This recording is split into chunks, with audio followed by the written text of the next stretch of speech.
Contraloría General del Estado para retirar la facultad de destituir autoridades elegidas en las urnas. Cuéntele a la ciudadanía el contexto de este proyecto que suena largo, amplio el nombre. ¿Cuál es el contexto y por qué lo presentó? Realmente el último jueves presenté dentro de mis facultades legislativas el proyecto reformatorio al Código de la Democracia y a la Ley Orgánica de la Contraloría General del Estado para el respeto de las decisiones del pueblo en las urnas. El contexto general o el sentido de este proyecto de ley es que justamente el derecho de los electores, el derecho de todos los ecuatorianos que tenemos para elegir a nuestras autoridades, valga la redundancia, con el voto popular, sea respetado en las urnas. ¿Y por qué ocurre esto? Vemos en el país, han ocurrido ya más de 2 o 3 casos donde autoridades electas por la democracia, electas por el voto popular, han sido alejadas de sus cargos, de sus puestos, esto por autoridades que de sus cargos no tienen un origen por el voto popular. Voy a poner un ejemplo. Vemos el caso del exalcalde Jorge Yunda en la ciudad de Quito, que fue destituido por los vocales del Tribunal Contencioso Electoral.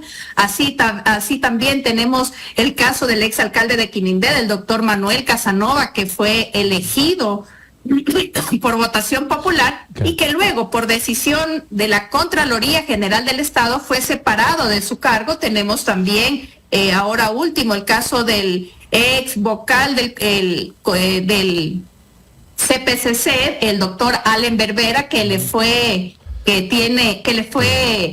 quitado sus derechos de participación de los próximos 4 años. Claro. Y vemos hoy día además que pretenden destituir a la vicepresidenta de la República también por una infracción electoral. Claro, asambleísta. Dicho sea de paso, tenemos un caso más, el caso del compañero Patricio Chávez, asambleísta de la Revolución Ciudadana y que fue destituido hace menos de un mes por informes de Contraloría.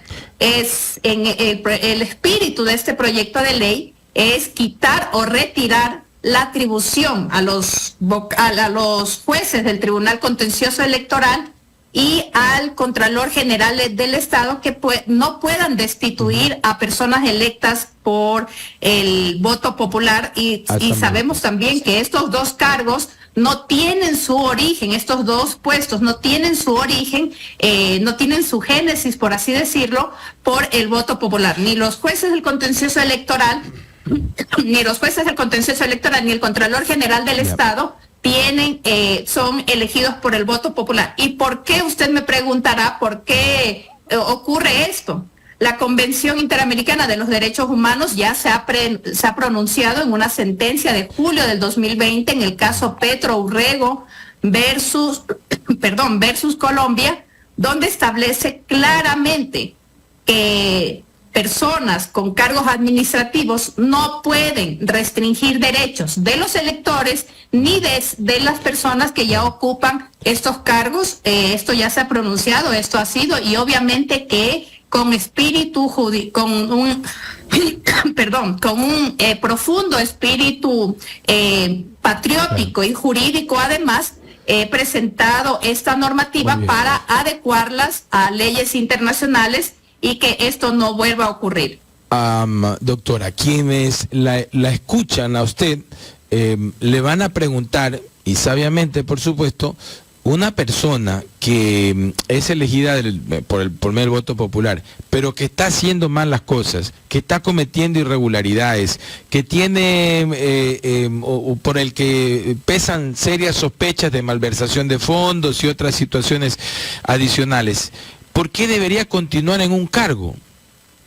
A ver, porque también hay mecanismos que conlleven a sancionar estas inconductas. ¿Y cuál es el mecanismo que lleva a sancionar estas inconductas? Y que además lo establece la sentencia, la sentencia de la Corte Interamericana de los Derechos Humanos, que es el caso Petro Urrego versus Colombia, que dice: las personas electas por el voto popular podrán ser destituidas con sentencia penal ejecutoriada y dictada por un juez competente, que es público, es evidente, es notorio que los jueces del contencioso electoral y el Contralor General del Estado tienen competencia en el campo penal para poder dictar o para poder restringir este tipo de derechos. Así no es que no es que estamos diciendo una persona electa o un alcalde, un prefecto, un asambleísta que cometa actos alejados de la ley, no pueden ser retirados de sus cargos. Claro que pueden, pero siguiendo un debido proceso, teniendo una denuncia penal, un proceso penal y obviamente que una sentencia ejecutoriada, y con esto serían separados de sus cargos. Pero hoy vemos cómo autoridades administrativas disfrazan muchas veces sus decisiones por una infracción y restringen este tipo de derechos. Y yo le voy a citar un ejemplo del doctor Manuel Casanova, exalcalde de Quinindé, que tuvo un informe de Contraloría con sanción de destitución, y la provincia y el país sabe que fue destituido de su cargo, y 3 o 4 años después el contencioso administrativo le dio a favor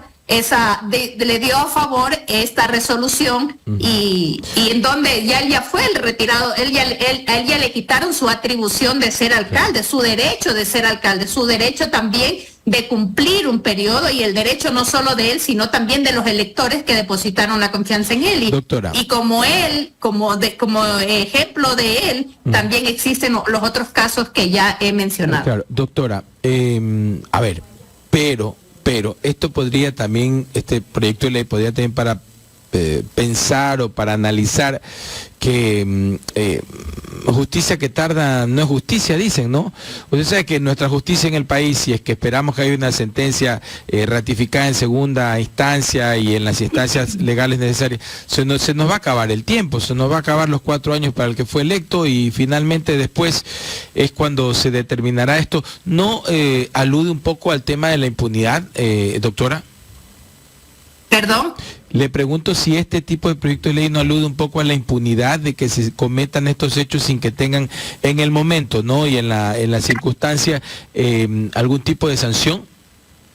No, la verdad que no. Yo estoy convencida que estoy yendo y acorde a la normativa internacional. Ya le estoy comentando que existe en la jurisprudencia internacional ya una resolución en ese sentido, donde sobre todo aquí hay un bien que prevalecer. ¿Y cuál es el bien? El derecho a la democracia, el derecho a respetar la decisión del pueblo en las urnas. Si el pueblo decide a una persona y le deposita la confianza a esa persona para que ocupe un cargo, y esta persona defrauda al pueblo, existen los mecanismos, y el mecanismo es la vía penal.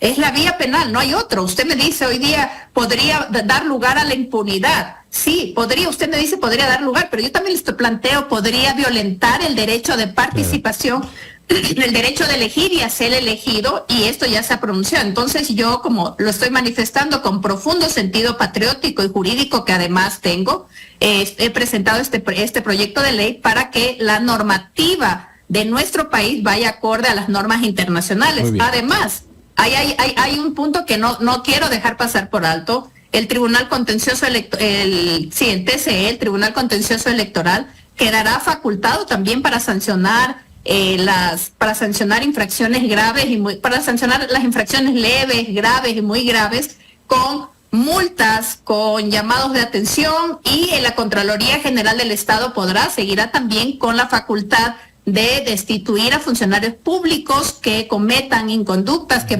cometan situaciones desapegadas a las competencias para las que fueron encomendadas, pero únicamente se les retira la posibilidad de destituir a funcionarios que sean electos por el voto popular. Doctora, muchas gracias por acompañarnos y explicar el espíritu de este proyecto de ley. Estaremos pendientes sobre el tratamiento que den sus colegas asambleístas en la legislatura. Muy gentil por estar con nosotros, doctora Mendoza. Muchísimas gracias, Juan, y un gusto dirigirme a ustedes. Que tengan una excelente semana. Buena semana para usted también. 8:04. La asambleísta Patricia Mendoza, a propósito de este proyecto de ley que busca dejar sin efecto las destituciones administrativas que puedan tener los diferentes personas que son electas para cargos populares, alcaldes, concejales, etcétera, etcétera, etcétera.